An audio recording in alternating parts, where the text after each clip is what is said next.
going to be breaking down the UFC Fight Night Luque versus Anjos fight card. So I'll start off with Juliana Miller versus Liana Santos. Because it's women's MMA and you just never know who's going to fucking win, I'll go with Luana Santos because Juliana Miller, she got beat up pretty badly in her last fight. She was a massive favourite in that fight too. Everyone was expecting her to win, but she just got beat down by Veronica Hardy. So I'll go with Juliana Miller here. I'll go with Luana Santos, sorry. Because, yeah, Miller didn't look very good in her last fight. Santos seems to be a bit of a grappler from what I'm seeing.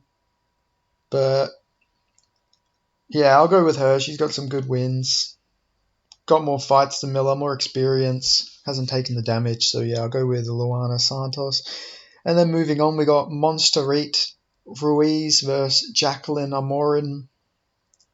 I'll go with Ruiz in this one. You know, she beat Cheyenne Velismus with a headlock simulator. She just held her in a fucking headlock for 3 rounds. So, yeah, I'm doing that thing with my tongue again.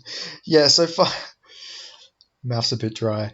But, yeah, Ruiz, I'll go with her.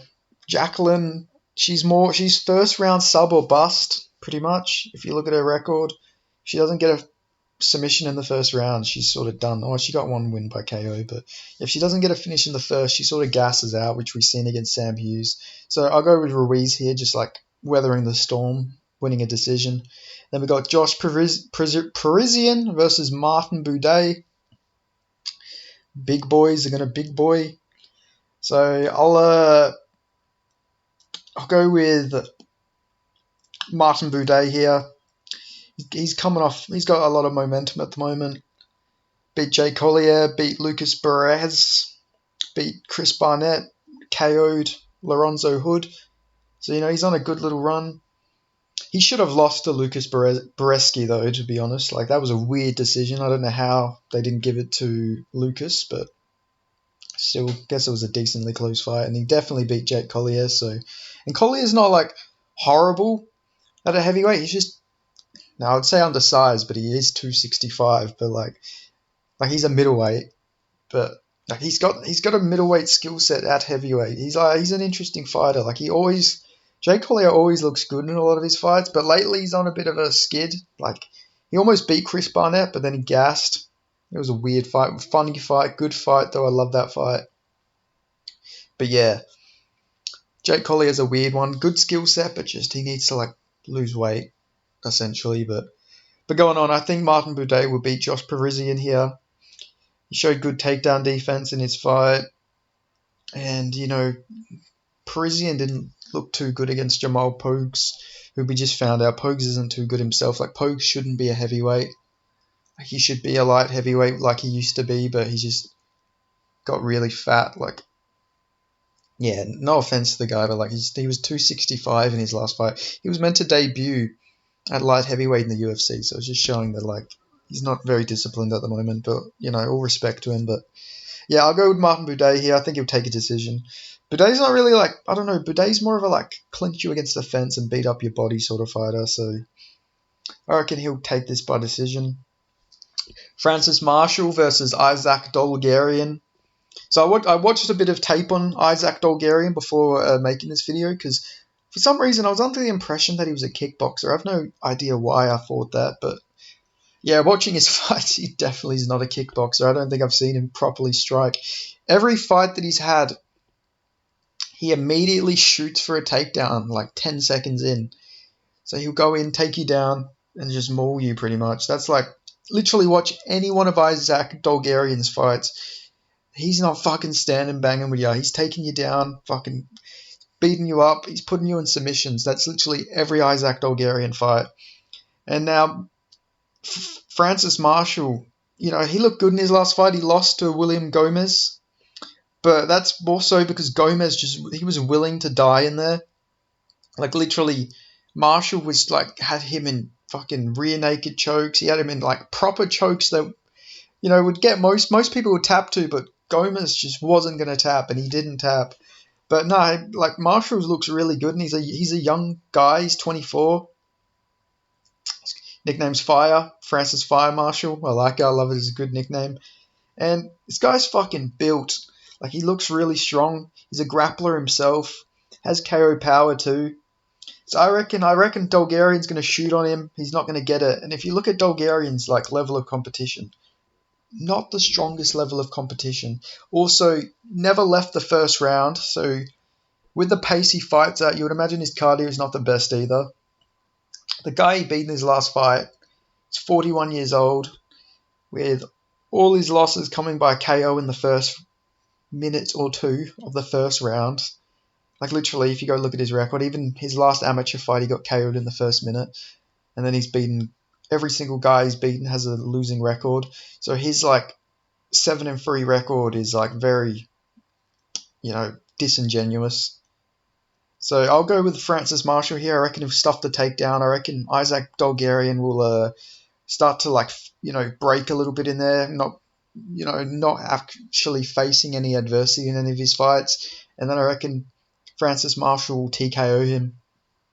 But yeah, that's how I got that fight going. Then we got Terrence McKinney versus Mike Breeden. Terrence McKinney stepping in on short notice for Lando Venata.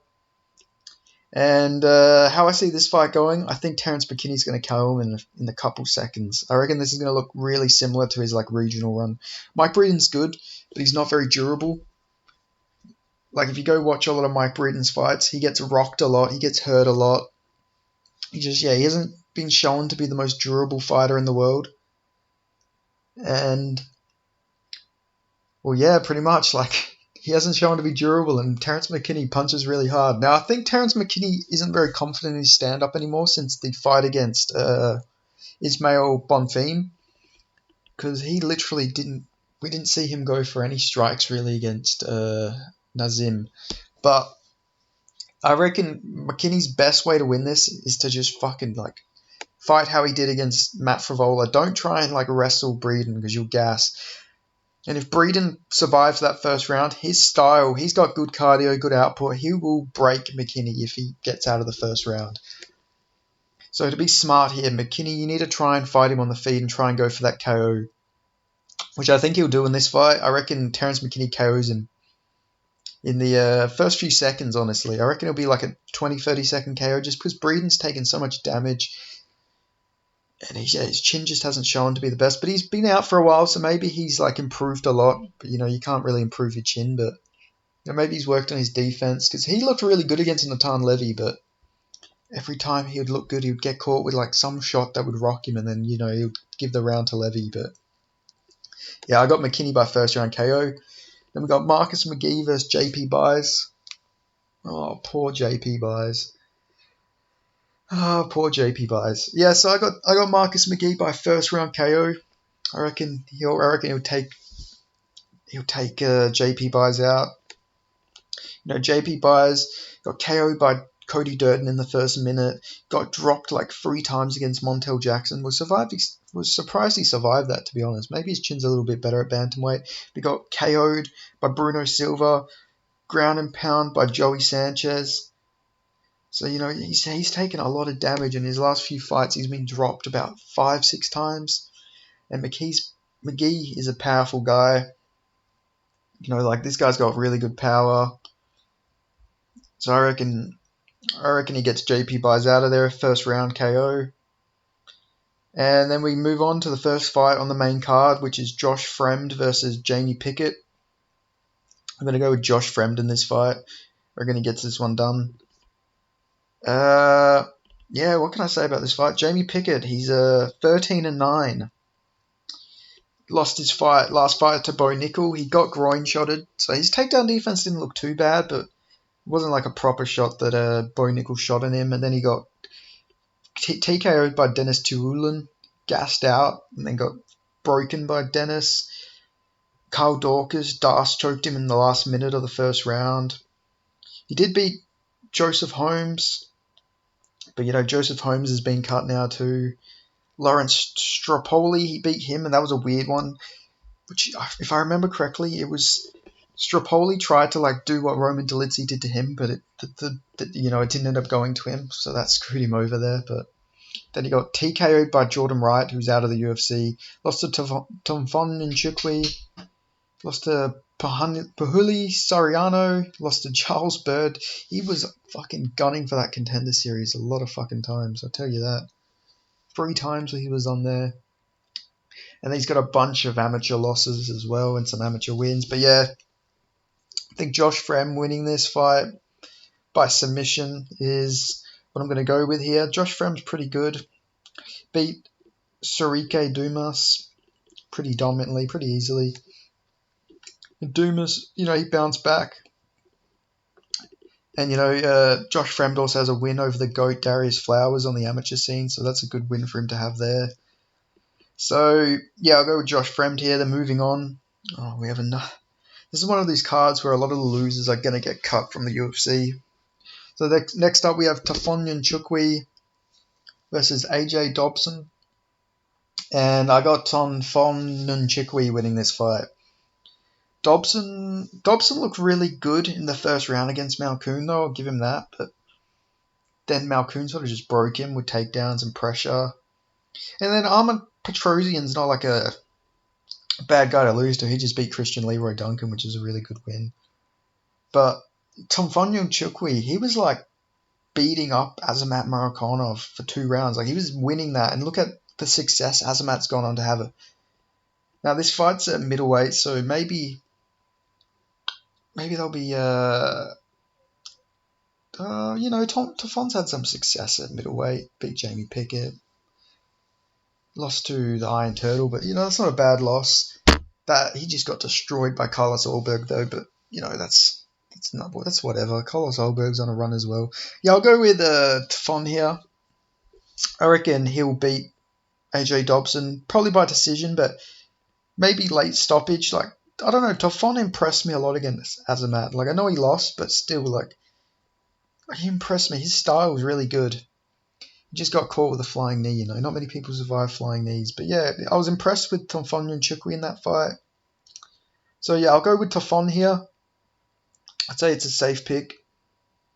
Like, not saying he's a lock or anything, but I reckon he beats Dobson. Then we move on. We got Poliana Viana versus Isman Laredo. So in this fight, I got Poliana Viana winning this one. And I'll go with a decision. Not really much else I can really go with here. Yeah, women fights I'm horrible at, so I'm just going to go with Poliana. So, yeah, I'll go with her by decision. Moving on, we got Khalil Roundtree versus Chris Daukaus. I'm going to go with Khalil Roundtree by first round KO. Just look at Chris Daukaus' run of recent. He got first round KO'd by Derek Lewis. Got round 2 KO'd by Curtis Blades. Got 23-second KO'd by Jairzinho Rosenstruck. Got KO'd on the regional scene. Yeah, he's been KO'd a lot. And he's moving down a division now, so unless he's like just cut off all the fat, he might just be dehydrated here and get KO'd again. So yeah, I'm going to go with Khalil Roundtree here. I think that's a safe pick. But, Roundtree's very inconsistent, though. Like we've seen with Marcin Prachnio, he just didn't come out like a killer in that fight, and he lost to Prachnio, like, by decision. So maybe he'll come out a bit tentative.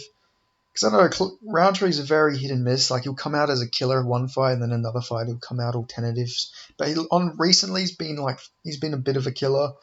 Shouldn't have beat Dustin Jacoby, though. That was a robbery. Like, that was a really bad decision, but still going close with Jacoby's like pretty good. Jacoby's a good fighter. But yeah, I'll go with Khalil Roundtree, first round KO. Then moving on, we got Cub Swanson versus Hakeem Dawodu. Now I'm going to go with Dawodu in this fight. I think he's going to kick at Swanson's legs. Swanson got his legs destroyed by Jonathan Martinez when he moved down to bantamweight. So I don't even know if his legs will be fully recovered. I know that was in October, but still, I think Hakeem Dawodu is pretty similar to Martinez. But maybe Swanson will be a bit more durable. That it's at featherweight, but I'll go with Dawodu by leg kick TKO. I think it'll look similar to the Martinez fight. Hakeem's pretty good as well. When you look at it, that Julian Erosa performance, like, I don't know, Erosa just Rosa is so weirdly inconsistent. But or maybe I'll go late stoppage or decision for Hakeem, because Swanson's still pretty tough. But don't sleep on Cub Swanson though. He's still pretty good even for his age. Like I don't know, guy's got really good boxing, and I'm rooting for Cub, but I reckon Hakeem gets this one done. Then moving on, we got the main event: Vicente Luque versus Rafael dos Anjos. I'm gonna have to go with RDA in this fight, I reckon. I'm hoping RDA fights how he used to. I hope he fucking wrestles in this fight, because I don't want Luque to take any fucking head trauma in this fight. I don't want him to take too much damage, because if you've all heard the stories that Luque had like a fucking brain bleed after the Neil fight, and that was like about a year ago. So hopefully Luque doesn't take too much damage in this fight. Like generally, I hope fucking Dos Anjos just like fucking grapples him a bit, wrestles him around and stuff like that, because I don't want to see fucking Luque take any fucking super bad damage or anything, because I really like Luque. I think he's back way too soon. But I reckon Dos Anjos will win this by decision, and hopefully it's not a fucking 5-round war, because I really don't want to see Luque go through that. Because I'm scared for him, man. Like, genuinely, I don't want Luque to fucking die. That would like not be ideal, like, that's just not an ideal situation at all. But I think Dos Anjos is just gonna grapple him. We've seen Luque like get taken down a lot by Bilal Muhammad, so I think Dos Anjos is gonna have a similar game plan. And Dos Anjos said that he like wasn't gunning for a title, but if he beats Luque, he's gonna be ranked. So Dos Anjos could actually go on a decent bit of a run, possibly, if he can keep beating these guys. But I got Dos Anjos here. And please, Dos Anjos, please go easy on him. You're friends with Gilbert Burns, and like your childhood friends or something with Gilbert Burns. Like you're two good friends, so please don't kill Gilbert Burns' best friend, Vicente Luque. I'd appreciate if you didn't do that, please. So if you're listening, Dos Anjos, please just wrestle Luque and just try and submit him. Please don't fucking, or at least hit him in the body and hit him in the leg. Please just don't kill Vicente Luque. Please. But I'll go with Dos Anjos by decision, but Luque can make this tough. But I think Dos Anjos beats him. But So thanks for watching. Like, comment, subscribe, and I'll catch you next time.